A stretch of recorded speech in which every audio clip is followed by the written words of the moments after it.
रहे हैं नैब की तरफ से इमरान खान को 9 मई को गिरफ्तार किया गया था। अब इस गिरफ्तारी को गैर कानूनी करार दिया गया है। सुप्रीम कोर्ट का बड़ा हुक्म नाजरीन सामने आ गया है। पाकिस्तान तहरीक इंसाफ के चेयरमैन साबिक वजीर आजम इमरान खान की गिरफ्तारी को गैर कानूनी करार दे दिया गया है और साथ ही साथ ये कहा गया खान कल इस्लामाबाद हाई कोर्ट में पेश हो। इस्लामाबाद हाई कोर्ट इमरान खान की केस में अपनी कार्रवाई करे और उसी वक्त गिरफ्तार किया गया था। नाजरीन, जब इमरान खान इस्लामाबाद हाई कोर्ट में पेश हुए थे, वहां पर बायोमेट्रिक करवा रहे थे, तो नैब ने उन्हें वहां से गिरफ्तार कर लिया था और अब इस गिरफ्तारी को सुप्रीम कोर्ट ने एक कलअदम करार दे दिया है। इमरान खान की गिरफ्तारी गैर कानूनी करार दे दी गई है। पाकिस्तान तहरीक इंसाफ के चेयरमैन इमरान खान, जिन्हें 9 मई मंगल के रोज गिरफ्तार किया गया था इस्लामाबाद हाई कोर्ट के अहाते से, पहले इस बात पर बरहमी का इजहार किया गया अदालत की जानिब से कि तरीक़ेकार गलत था। नीलम अरशद से बात करते हैं। जी नीलम, गिरफ्तारी कलअदम करार दे दी गई? बिल्कुल सुमैया, आपको बताएं कि चेयरमैन तहरीक इंसाफ इमरान खान की गिरफ्तारी को कलअदम करार दे दिया गया है। अदालत की तरफ से अहम रिमार्क्स दिए गए। चीफ जस्टिस की तरफ से ये कहा गया कि आपकी गिरफ्तारी गैर कानूनी थी, पूरे प्रोसेस को दोबारा से करना होगा। चीफ जस्टिस की तरफ से ये कहा गया है कल मामला दोबारा सुमात के लिए मुकर्रर किया जाए, अदलिया का वकार बहाल किया जाए, ये कहा गया है चीफ जस्टिस की तरफ से। ये भी कहा गया है कि इमरान खान साहब आप कुछ कहना चाहते हैं और साथ ही साथ आपको बताएं कि जस्टिस सदर की तरफ से कहा गया है कि हमें स्टेटमेंट्स की ज़रूरत नहीं, लीडर्स की नहीं, स्टेटमेंट्स की ज़रूरत है।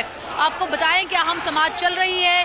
अदालत ने चेयरमैन तहरीक इंसाफ की 9 मई की गिरफ्तारी को कलअदम करार दिया है कि ये गिरफ्तारी कानूनी तरीक़ेकार के ज़रिए नहीं की गई।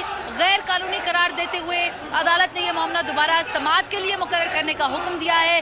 जहाँ पर यह मामला ख़त्म हुआ था उसी नुक्ते से अब दोबारा ये मामला शुरू किया जाएगा। समाअत के पहले हिस्से में अदालत ने इस मामले को गैर कानूनी, गैर आईनी करार दिया था और अब सुमैया आपको बताया कि जैसे ही चेयरमैन तहरीक इंसाफ इमरान खान अदालत में पेश हुए तो अदालत की तरफ से कहा गया कि आपकी जो गिरफ्तारी थी वो गैर कानूनी थी और अब इस मामले को दोबारा समाअत के लिए कल मुकर्रर किए जाने के हुक्म जो है वो भी सामने आए हैं और जहां पर यह मामला खत्म हुआ था वहीं से शुरू हुआ है। सुमैया, इस वक्त पाकिस्तान तहरीक इंसाफ के वकला की बड़ी तादाद यहाँ पर मौजूद है। मैं कोशिश करती हूँ कि आपको दिखा सकूँ लाइव मनाजिर कि किस तरह यहाँ पर वकला की तरफ से जश्न मनाया जा रहा है।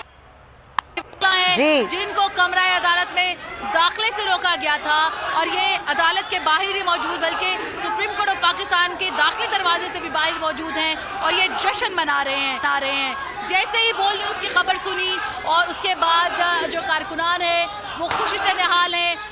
चेयरमैन तहरीक इंसाफ इमरान खान के हक में नारे लगाए जा रहे हैं और वकला की बड़ी तादाद जो है यहाँ पर जश्न मना रही है। 9 मई को ये गिरफ्तारी अमल में लाई गई थी सुमैया और इस गिरफ्तारी की कानूनी हैसियत पे बड़े सवाल उठाए गए थे और आज सुप्रीम कोर्ट ऑफ पाकिस्तान ने इस गिरफ्तारी को गैर कानूनी करार देते हुए चेयरमैन तहरीक इंसाफ को एक तरह से रिहा करने का हुक्म दिया है और कल से इस मामले को दोबारा समाअत के लिए मुकर्रर करने का हुक्म भी सामने आया है। अदालत की तरफ से कहा गया है कि आपकी जो गिरफ्तारी थी वो गैर कानूनी थी और इस मामले पर अदालत की तरफ से जहां पर मामला रुका था वहीं से दोबारा शुरू करने पर गौर करने। अच्छा नीलम, अभी हम जो मनाजिर देख रहे हैं यहाँ पर ये वकला ही हैं जो खासे पुरजोश हैं, नारेबाजी कर रहे हैं। जैसे ही उन्होंने ये फैसला सुना है अदालत का कि इमरान खान की गिरफ्तारी को कलअदम करार दिया गया और ये कहा गया कि इमरान खान की गिरफ्तारी गैर कानूनी है, तो ये वकला की तरफ से नारेबाजी की जा रही है।